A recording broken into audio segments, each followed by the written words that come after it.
The Iceberg Hermit, Chapter 6. Alan woke up to the sound of that someone crying. For a long moment he lay inside the closet and listened to the cries. Was it a wolf? Or did wolves ever come this far into the polar regions? More likely an Arctic fox, or perhaps a bird of some kind. He didn't think the sound came from inside the cabin, but just in case his fingers closed around the handle of the carving knife. Was another bear trying to break in? He opened the closet door and looked over at the window. It was undisturbed, and now it was clear that the sounds, whimpers and sniffles and groans, were coming from the outside snow entrance to the window. The cries sounded almost human. Several times he shouted. For a moment or so there would be silence, then the funny whimpering noises would start all over again. Finally, Alan's curiosity got the better of him. Carving knife in hand, he cautiously opened the canvas frame of the window. At first he saw nothing. Then a whimper caused him to look down. There, sitting on the floor of the snow tunnel, was a polar bear cub. Its forepaws were up and covering its head, making it look like a little white ball of fur. For a minute Alan felt terrible. He realized immediately that the animal he killed the night before must have been the cub's mother. Tenderly he picked up the tiny animal and brought it inside the cabin. He set the cub on the floor and the animal began to sniff at everything in sight, as though searching for someone.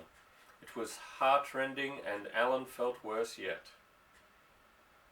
When the animal reached the hanging bearskin and bleated with joy, it clung to the skin, tried to lick the fur, and whimpered over and over again. Alan lifted the cub from its mother's fur. The animal weighed about 30 pounds, and Alan guessed that it was only 2 or 3 months old. He offered some biscuits, and the cub gobbled them down. Then Alan thought of the whale blubber in the ice tunnel. He hacked some pieces of a frozen chunk, lit a fire, and thawed out the whale meat. The small animal looked like a very fat, medium-sized white dog. It was a female, so Alan decided to call her Nancy, after his girlfriend back in Aberdeen. He kept petting the animal, stroking its fur and calling it Nancy. In between pettings he fed the cub small pieces of whale meat, which Nancy gratefully chewed and swallowed. Alan was careful not to let her eat as much as she wanted, afraid that too much might make her sick. Every once in a while Nancy would run over to the hanging fur and lick it, then begin to whimper again. Alan took the skin down off the hooks and spread it on the floor. Nancy sniffed it all over. Finally she curled up on the middle of the fur and went to sleep. Alan sat down in his chair and tried to figure out what to do with his pet. Until last night he had almost stopped worrying about polar bears. He had heard that they hibernated during the winter, sleeping right through the cold months until spring came. Nancy must have been born somewhat late in the season, which was why the mother bear had been late in finding a den for the winter. She had probably wanted to get Nancy as big and strong as possible before they holed up for the cold months.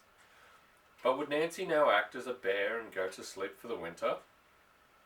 Or would she, without her mother to guide and protect her, follow the same sleeping habits that Alan did? If Nancy could live on biscuits and whale blubber, then Alan had no doubt that she would stay with him. But what would happen when Nancy grew into a full-size bear? By then, with any luck, he would be off his iceberg prison. In the meantime, he was grateful for her company, even if she did decide to sleep through the whole winter. He no longer felt the piercing misery of being completely alone. The next morning, Nancy was still sleeping and Alan decided not to bother her. He would let her wake up naturally. Crouched down in front of her, he stroked the thick fur and felt a kinship for the poor orphan, cut off from her own kind. Wasn't he an orphan himself, just as much cut off from his people? Nancy was all he had now as far as kinfolk was concerned, and he was all the poor brute had for a relative. "Aye, lass, we're in a pretty pickle, the pair of us," he said to Nancy. "From now on I'll have to be half bear and you half human if we're to get along in each other's company." In the meantime, while Nancy slept, he would get busy and fix up the cabin. The carpeting on the ceiling, he would pull that all down and use it on the floor. Beneath the floor there were tons of ice, and the carpeting would help protect his feet against the cold. It would also make it a little more comfortable for Nancy. He started to pull down the carpeting and was surprised to find, under one corner, a small trapdoor. The captain had other ways of getting into the holds, and obviously did not need to use the trapdoor, and therefore did not mind it being covered with carpeting. But for a moment it made Alan angry with himself. After all that hard work to chop a hole through the ceiling, there had been a trapdoor. If he had not been so lazy that first week, he would have discovered it sooner and saved himself a lot of work. He managed to get the trapdoor open, and it hung down by 2 hinges. Above were more barrels of whale meat, but after some hard work he got them shifted out of the way. He was now in the clear space below the keel and able to explore the length of the vessel. He made his way from one hold to the next and finally reached the hold where most of the ship's supplies had been stored. To his great joy he discovered all kinds of useful things.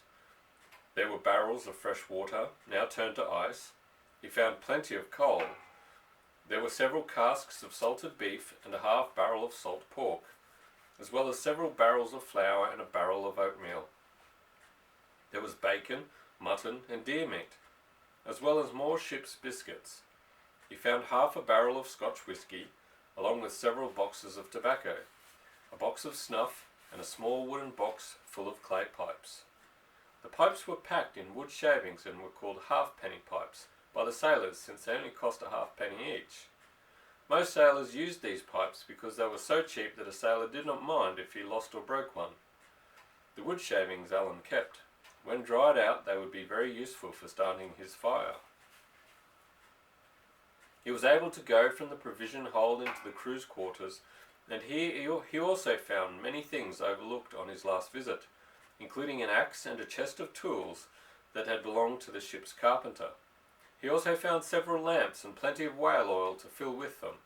He found 2 stoves, one in the ship's galley and one in the forecastle, but both were too large and too heavy to move by himself. He did manage to salvage several lengths of stovepipe, which he later ran up through the hold above the cabin and out through the keel. This made his chimney work even better, and now that he had a frying pan and several copper pots from the cook's galley, he was able to cook rough and ready meals on his homemade tin box stove. One of the many useful things that Alan found was a sailor's hussaf, a canvas wallet that contained several needles, spools of thread, an assortment of buttons, darning wool, and a small pair of scissors.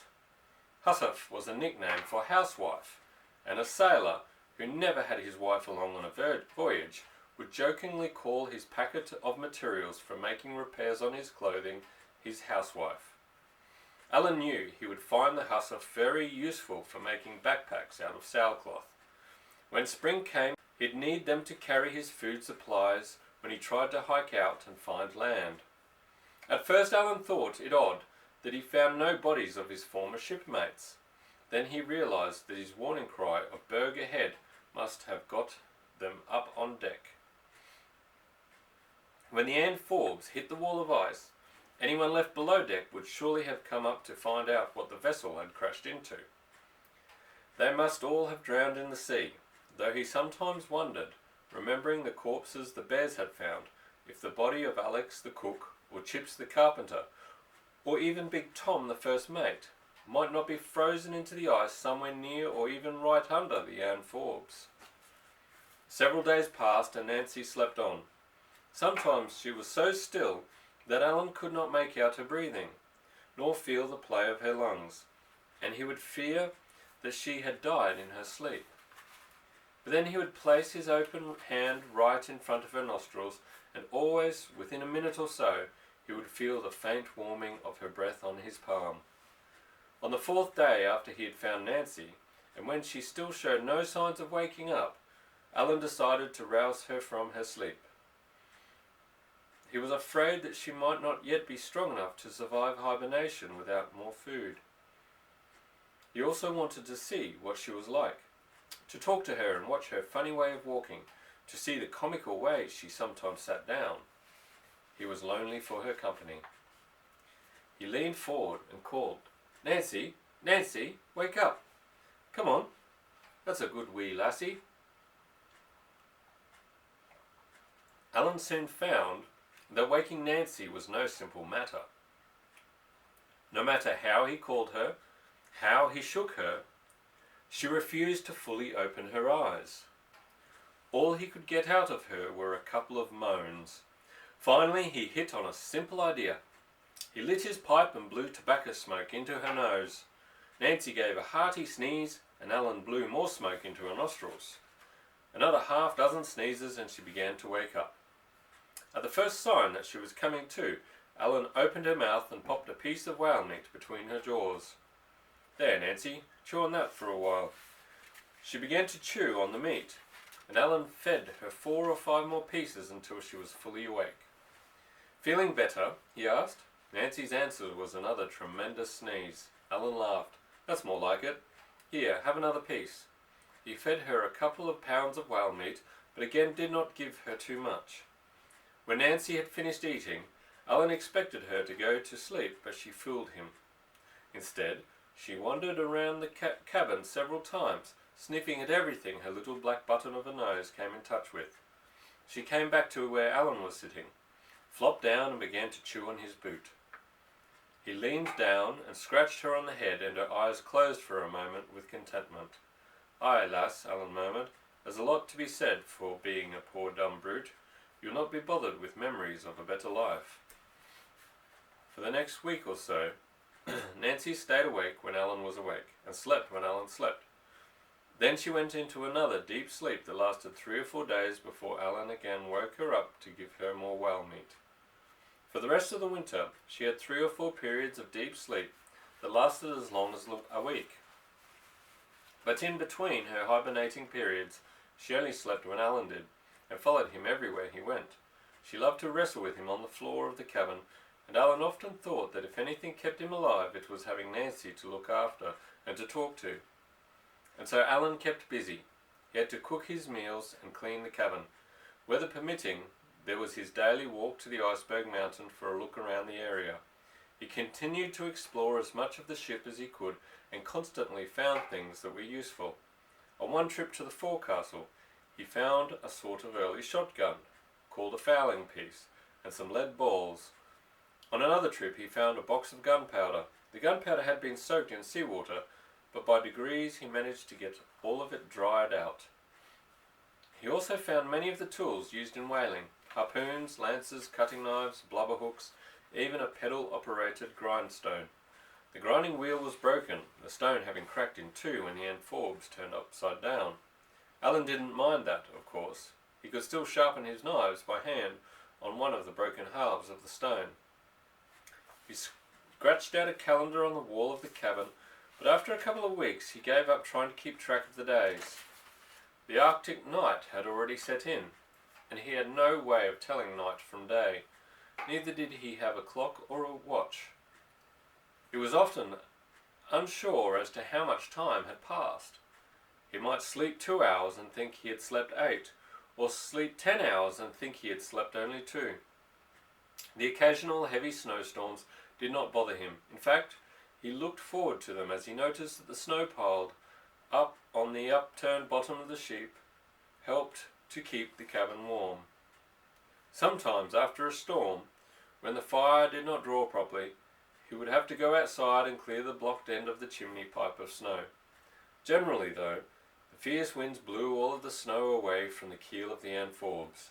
The ship was too exposed, miles from any land that would help break the force of the winter winds. In fact, Alan was almost comfortable in his cabin. He found that a mixture of coal and whale blubber made a nice burning fire, and even on those bitterly cold days, when the temperature fell to 40 or 50 below zero and the fire couldn't keep the cabin warm, he could always go to bed. There, buried under layer after layer of carpeting and clothing, his body heat would be enough to keep him fairly comfortable. And when all else failed, he could always fall back on a cup of rum to ward off the cold. Nancy, of course, was not bothered by the extreme temperatures. She now had her own sleeping corner, piled high with old bedclothes right beside Alan's closet. Alan knew that somehow he would have to get through the long winter. Then surely when spring came, and the whaling fleets returned to the Greenland fishery, a passing ship would pick up his signal, lower a boat, and pluck him off his icy prison. It's the end of chapter 6. Good night, sleep tight.